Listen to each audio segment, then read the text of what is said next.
All right, well, good afternoon again, everyone. I'm Kathleen Rhine, President and CEO of Mount Nittany Health. Thank you for joining me today for a conversation with Amy Trithart, our Chief Human Resources Officer, about the COVID-19 vaccine requirements and how they affect Mount Nittany Health. I want to start by saying thank you to each and every one of you for the work that you do every day. Your commitment to our community is truly amazing and inspiring to me.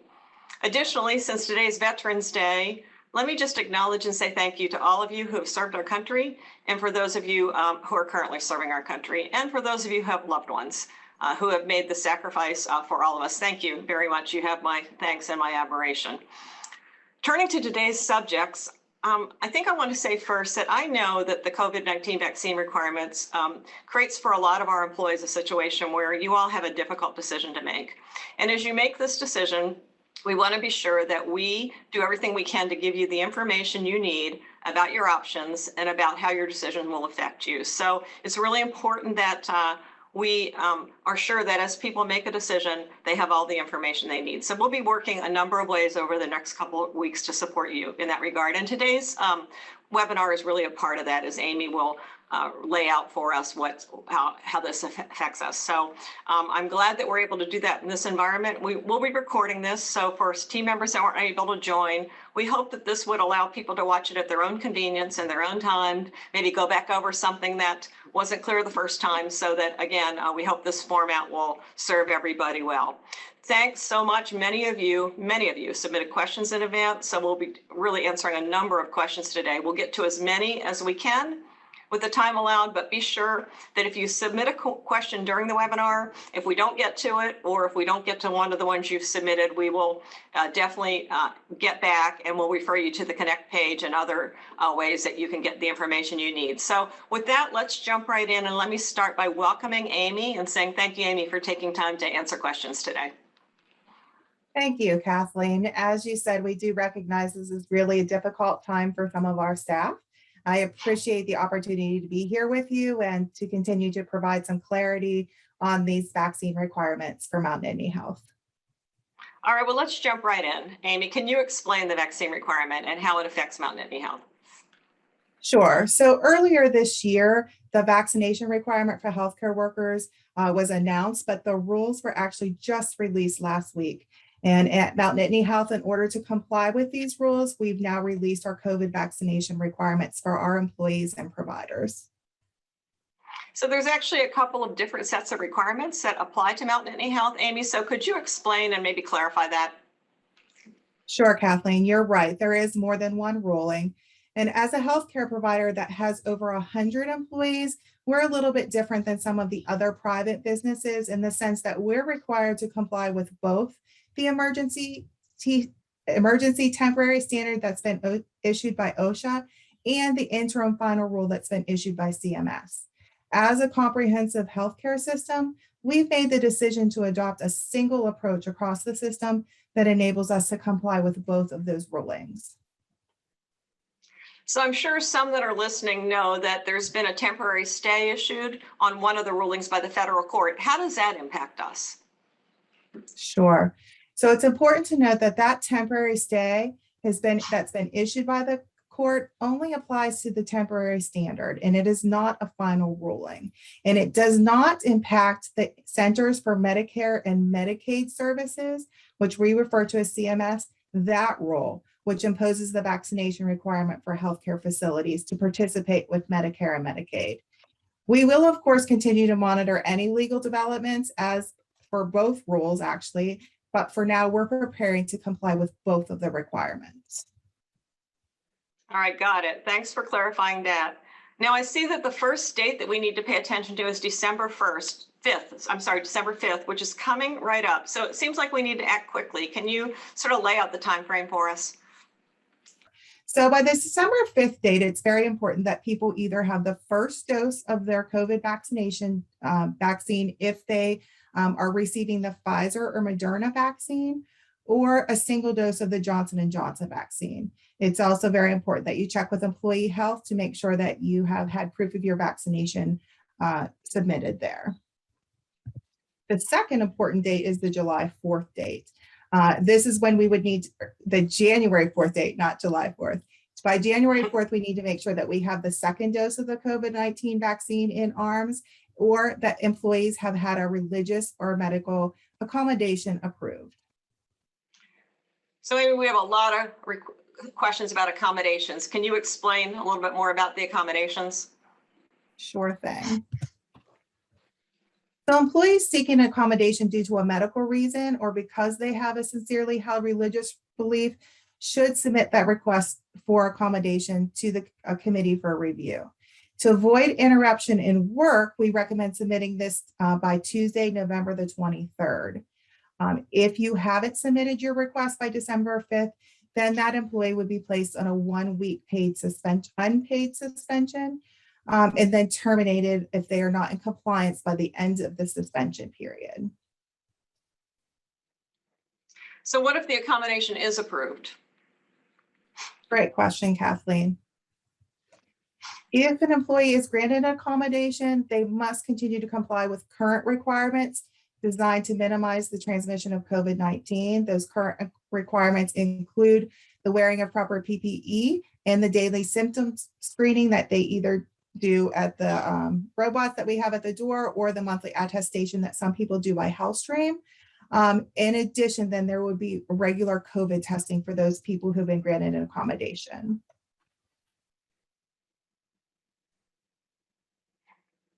So for people that are already vaccinated, Amy, what do they need to do?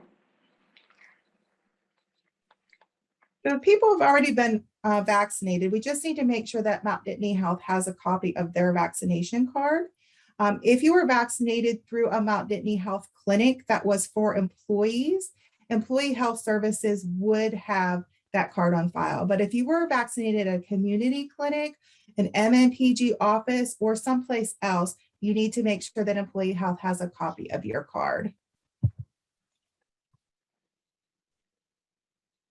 Great, thank you. So the biggest question that we're hearing probably is, what happens if I'm not fully vaccinated by the deadline? That question's understandable, Kathleen. And we really do hope that all of our employees would get fully vaccinated. And I would like to express appreciation for those who've already taken the steps to be vaccinated. Our employees truly are our most valuable asset, and we care about each and every one of them. If you haven't received your first dose of the vaccination or the single dose vaccination, or submit a request for religious or medical accommodation by the December 5th date, then you would be placed on a temporary unpaid suspension for a period of 1 week. As we did speak about already, if you're not in compliance at the end of the suspension period, your employment with Mount Nittany Health will be terminated. We also know that there's a lot of questions about how that would work, including how any unused PTO would be paid out, how long benefit coverage would continue for, and if whether or not you would be eligible for unemployment. So there is an FAQ sheet that's been created. It is a document that outlines all of the details related to those kinds of questions. It is on the COVID vaccination information page that's on Connect. Well, I truly hope it doesn't come to that point for anyone, but I understand that it's possible. But if an employee is terminated, will they be eligible to reapply in the future? And with an emphatic yes. Vaccination will still be required, but if you do choose to get vaccinated in the future, we will welcome any employees to reapply in the future. So here's a question, Amy. This is from an employee who says, I appreciate that you're offering a medical and religious exemption, but why vax or ax? Why don't we have an option to decline vaccination and get weekly testing as allowed by the federal mandate? Yeah, Kathleen, I can answer that. So we are following the CMS requirements that of mandatory vaccination that only allows for medical or religious accommodation. And since the vaccination became available, we have strongly encouraged everyone to get vaccinated and practice COVID mitigation measures to protect themselves and others. Great. A bunch of questions about testing, Amy. Will employees have to pay for testing? Seems to be the most common one. Will there be easy access to testing? How frequently will testing be required? Sure. Kathleen, so it is important to note that standard testing is not required until the January 4th date. And we are working, as you can imagine, testing a number of employees at any given time will have some complications to it. So we are actually working on finalizing how the guidelines and logistics of testing would work here at Mount Nittany Health. But the goal truly is to create an accessible, no-cost options for our employees. We also know that anyone who's subject to the OSHA ETS who receives an accommodation will need to be tested at least weekly. So another question about testing, what happens if when I test, I'm symptomatic? Yeah, anytime an employee tests positive for COVID, then employee health will have to continue to follow policy 316 as they do currently. And what about, is it possible to get a blood test done for COVID rather than a swab test? Sure. But the CDC at this time does not recommend antibody testing, which would be the blood test to determine the need for vaccination. So that's not an option, at least not at this time. Great. Moving on to some questions about accommodations and how that will work. The first question is, how long is it going to take to get an accommodation request reviewed and ruled on? Yeah, we understand that people are eager to know the answer and the response that they have to their accommodation request. We will respond as quickly as possible. And what happens if it's denied? And if I'm unable to work, will I lose my retirement? Am I vested?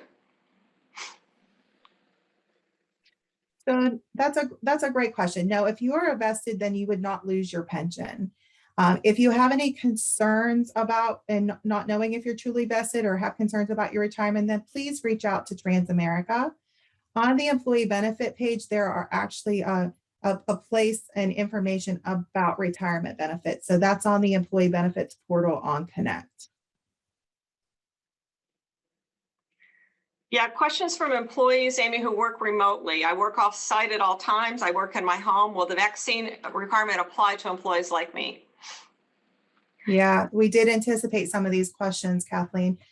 Due to the complex array of remote work situations that are just not simple to control on a daily basis, we did make the decision to implement a uniform policy across the health system. So the answer is yes. You know, a number of questions, and some staff have asked me this. Is this just about Mount Nittany sort of chasing the money? Why is it important that we keep taking Medicare and Medicaid? And why is it important that we comply with this?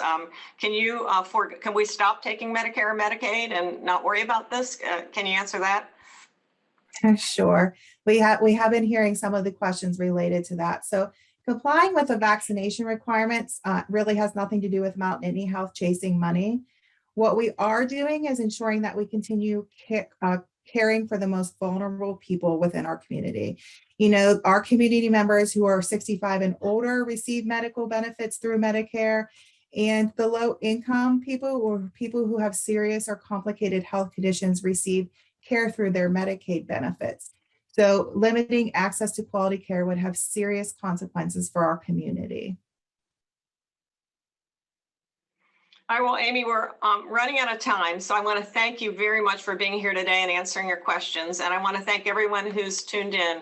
Again, this will be recorded and posted for those who weren't able to tune in. And again, if you would like to watch it again or refresh on anything, we're here for you. Amy's here for you, and there's resources posted on Connect, so that again, the most important thing right now is to be sure you have all the information you need to make these important decisions. So thank you again for everything that you do for our system.